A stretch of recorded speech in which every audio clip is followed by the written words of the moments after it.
সুপ্রিয় শিক্ষার্থীরা,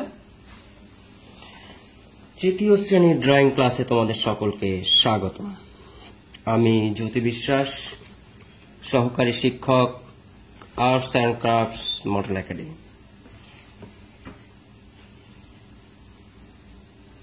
আজকের ক্লাসে আমরা শিখব কিভাবে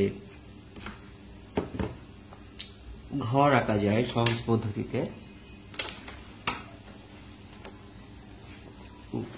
অর্থাৎ কুড়ে ঘর। আমরা কিভাবে কুড়ে ঘর আঁকতে পারি, অর্থাৎ যে ঘরগুলো সাধারণত গ্রামে দেখা যায় খড়কুটা দিয়ে বা ছন দিয়ে, কখনো খড় দিয়ে এই ঘরগুলোর চাল তৈরি করা হয় এবং এটা দেখতেও খুব সুন্দর, আর্টিস্টিক। তো আজকের ক্লাসে আমরা দেখব কিভাবে ঘর আঁকা যায় সহজ পদ্ধতিতে। আমরা ছোটবেলায় শিখেছি ঘর আঁকা, তারপরেও আমি এই ক্লাসে দিয়েছি এজন্যই বিকজ আমাদের দৃশ্য আঁকার ক্ষেত্রে ঘরের একটা খুব গুরুত্বপূর্ণ অংশ আছে গ্রামের দৃশ্য আঁকার ক্ষেত্রে। আশা করি তোমরা গত ক্লাসে হোমওয়ার্কগুলো করেছো এবং গত ক্লাসে আমরা পেয়ারা এঁকেছিলাম, রং করেছিলাম, অনেকেই দেখিয়েছো, খুব সুন্দর হয়েছে অনেকেরই। অনেকে চেষ্টা করেছে অনেকভাবে, আমি দেখে খুবই আনন্দিত। আমরা আরো ভালো করে শিখব। আমরা এরপরে আমরা পুনরায় আবার সিলেবাস রিপিট করার চেষ্টা করব। তো শুরু করছি আজকের ক্লাসে কিভাবে ঘর আঁকা যায় সহজ পদ্ধতিতে।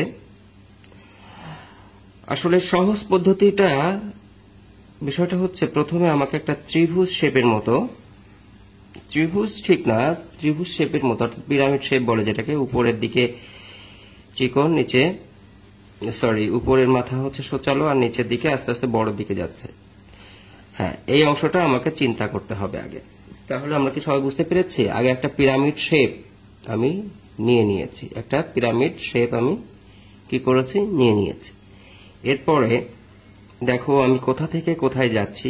এই দাগটা, এরপরে যে দাগটা হবে এটা কিন্তু একটু নিচের দিকে যাবে। আমি একটু নিচের দিকে দিয়ে দিলাম, একটু নিচের দিকে দিয়ে দিলাম। আশা করি সবাই ভালো করে বুঝতে পারছো। প্রত্যেকটা ভিডিও পজ করে করে দেখলে তোমাদের জন্য খুব সুবিধা হবে। আমাদের যেহেতু টাইম লিমিটেশন আছে ভিডিও আপলোডের ক্ষেত্রে, সেজন্য আমাদের একটা জটিলতা থাকে এবং আমরা চেষ্টা করি দ্রুত করার জন্য। তবে তোমরা ইচ্ছা করলে ভিডিও পজ করে দেখলে তোমরা খুব আস্তে আস্তে ধীরে ধীরে সেটা দেখতে পাবে। এরপরে একইভাবে এই দাগটা যেভাবে গেছে এখানেও ঠিক একইভাবে একই অ্যাঙ্গেলে ওই দাগটাও আমাকে দিতে হবে। এরপরে দেখো আমি এটা মেলাই দিলাম। আমার যেটা আঁকছি এটা হচ্ছে ঘরের উপরের যে অংশ, চাল, গ্রামের ভাষায় চাল বলা হয় অথবা শেড বলতে পারো, এটা আমি এঁকে ফেললাম। দেখো ভালো করে সবাই খেয়াল করলে বুঝতে পারবে। এবার আমি এখান থেকে একটা দাগ দিলাম। এই দাগটা হবে সব থেকে বড়, এটা হবে সব থেকে বড়, এর থেকে এটা বড়।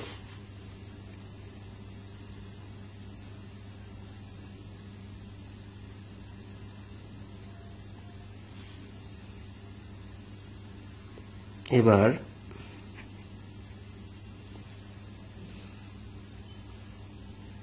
এখানে একটা দিলাম।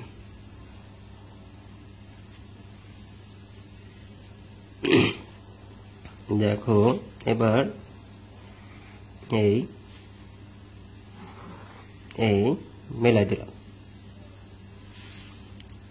এটা মিলিয়ে ফেললাম। এরপরে নিচের অংশ আসো, এই আসছে, এই যাচ্ছে, হয়ে গেল। আমার কিন্তু কুড়ে ঘর হয়ে গেছে বা কুড়ে ঘরের শেপটা হয়ে গেছে। এখন আমি এখানে জানালা দিতে পারি। আমরা জানালা দিচ্ছি। কুড়ে ঘরের মূল আকর্ষণ আর কি জানালা, দরজা।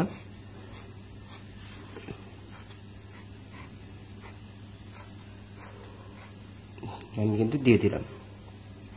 এবার আমি দরজাটাও এঁকে ফেললাম। দেখো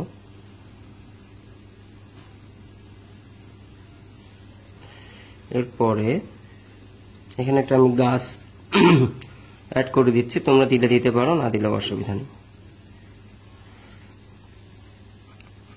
যদি তোমাদের সময় থাকে ড্রয়িং এর, সেক্ষেত্রে তোমরা গাছটা অ্যাড করে দিতে পারো।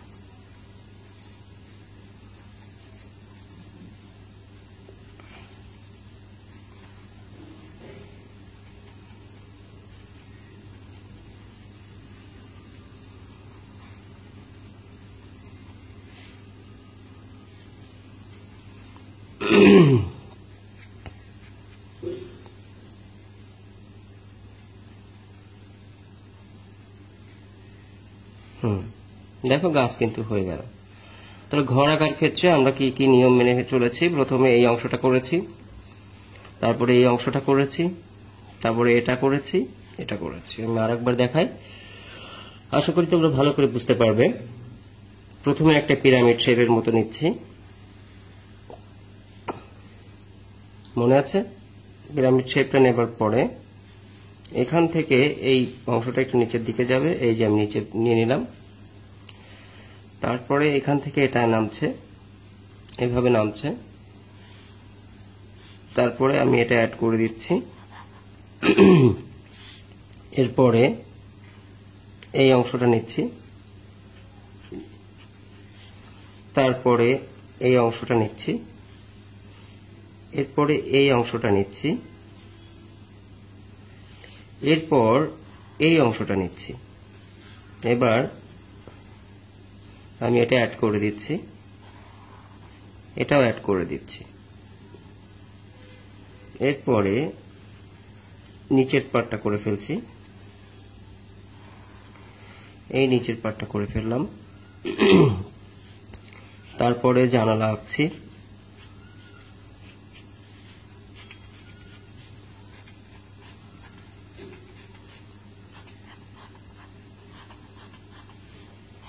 এরপরে দরজা আঁকছি,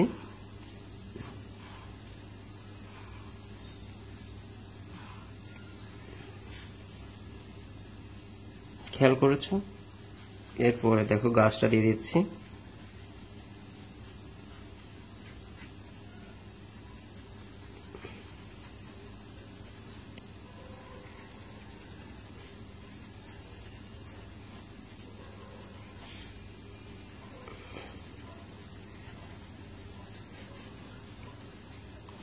এভাবে আমরা আঁকতে পারি। আমরা স্টেপ বাই স্টেপ যদি ফলো করি তাহলে দেখবো একটা সুন্দর ছবি হবে বা সুন্দর ছবি দেখা যাবে। আমরা এটা করব। আমাদের এই স্টেপগুলো আমি আবার দেখিয়ে দিচ্ছি, সবাই খেয়াল করো। আমি আবার ক্যামেরাটা প্রয়োজনে ঘুরিয়ে নিচ্ছি। প্রথমে এই স্টেপটা হবে, তারপরে এই স্টেপটা হবে, তারপরে এটা হবে, এটা হবে, তারপরে এটা হবে, এটা হবে, এটা হবে, এরপরে এটা হবে, এটা হবে। ক্লিয়ার? আমি ক্যামেরাটা প্রয়োজনে ধরে নিচ্ছি, ভালো করে একটু দেখো সবাই কিভাবে ঘর আঁকতে হয়। কিভাবে ঘর আঁকতে হয় সেটা তোমাদের একটু দেখানো দরকার। আমি ক্যামেরাটা ঘুরিয়ে নিয়েছি, সবাই ভালো করে সুন্দর করে দেখো, সবাই ভালো করে দেখো। হ্যাঁ, ঠিক আছে, সবাই ভালো থাকো, সুস্থ থাকো, নিরাপদে থাকো। আবার আগামী ক্লাসে এটা আমরা রং সহ দেখাবো। ধন্যবাদ সবাইকে। আজকের ক্লাস এ পর্যন্তই।